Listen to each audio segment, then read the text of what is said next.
In Vedanta philosophy, Brahman is considered the ultimate reality. It is the true essence of existence, meaning that only Brahman is real, and nothing else truly exists. That is why it is said, Brahman is Satyam, while the world is an illusion, or Jagat Mithya. Brahman is the fundamental source of everything, all things originate from it. It is eternal, meaning without beginning or end, infinite, always present everywhere, and self-sustaining without reliance on anything else. It is unchanging, with no variations over time, and is described as nirguna, without attributes, yet all-knowing, witnessing everything, and embodying bliss. Brahman is also referred to as the soul, or ultimate consciousness, which can be seen as universal consciousness. One thing is recognized only in the absence of another. For instance, where I am, you are not.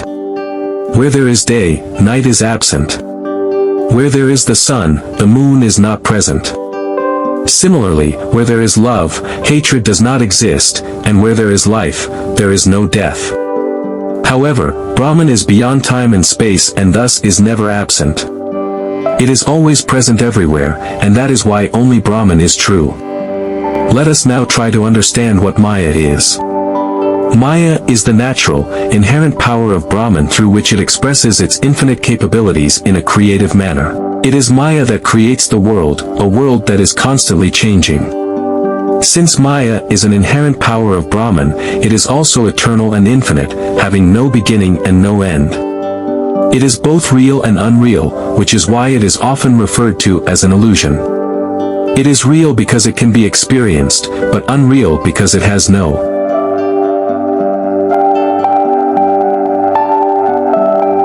independent existence. To understand Maya's illusory nature, we can use the example of a dream.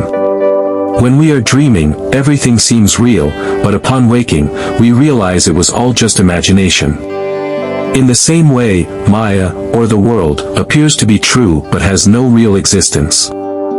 From a spiritual perspective, Maya is the power that conceals the true nature of Brahman or creates illusions.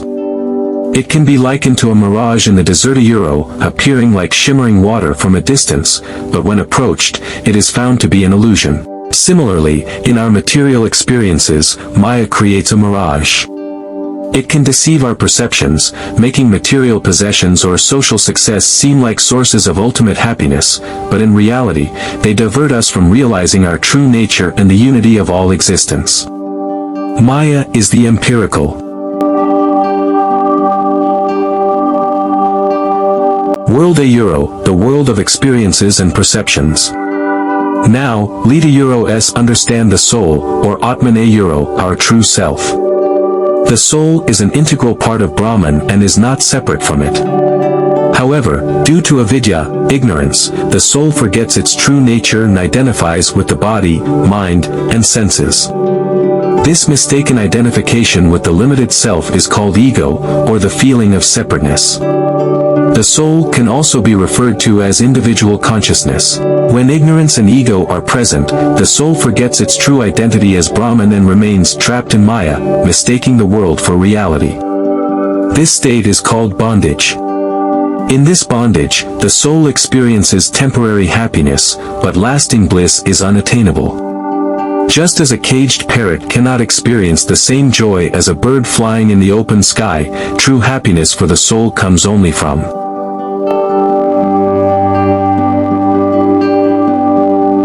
freedom from ignorance. This freedom is attained by realizing the soul's true nature. After understanding Maya and bondage, one might think Maya is a negative force that binds the soul. It does bind the soul, but it is not inherently negative. Maya is Brahmana Euro-s creative power and is an integral aspect of it. Maya itself is neither negative nor positive, it is simply an illusion. It is ignorance and ego that cause the soul to feel trapped in Maya. To illustrate this better, imagine a camel owner who pretends to tie a camel's leg with a rope. The camel, thinking it is tied, does not move, even though there is no actual rope holding it. Here, the camel symbolizes the soul, and the rope represents Maya. The Kamela bondage is just an illusion, as is the soul's bondage to the world. The day we realize that no actual bonds tie us to the world, we will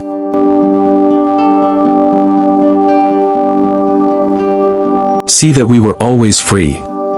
Now, let's explore moksha, liberation. Moksha is the state where the soul is freed from worldly bonds and merges with Brahman. It is the realization of Aham Brahmasmi I am Brahman. When ignorance and ego are dispelled, the soul attains true knowledge, transcends the world of illusion, and becomes one with Brahman. Time and space are characteristics of Maya. In the state of liberation, the soul goes beyond the limitations of time and space, experiencing timelessness and spacelessness. To explain timelessness, imagine standing in a river where the flowing water represents time. The stream approaching you symbolizes the past, the point where you stand represents the present, and the water flowing away symbolizes the future. Stepping out of the river allows you to observe the entire flow without being affected by it, signifying liberation from the confines of time. Similarly, spacelessness can be understood by imagining yourself in a closed room. The Ruma's dimensions represent space. When you step outside the room, you find yourself in an infinite, formless expanse. This represents experiencing the limitless nature of Brahman, beyond all personal boundaries. According to Einstein's theory of special relativity, space and time are interconnected, forming a unified space-time continuum. Consequently, upon attaining liberation, the soul transcends both time and space, which are merely aspects of Maya. Since life and death exist within the dimensions of time and space, the soul, upon liberation, also transcends life and death. The individual soul realizes its true essence as the nature of Brahman.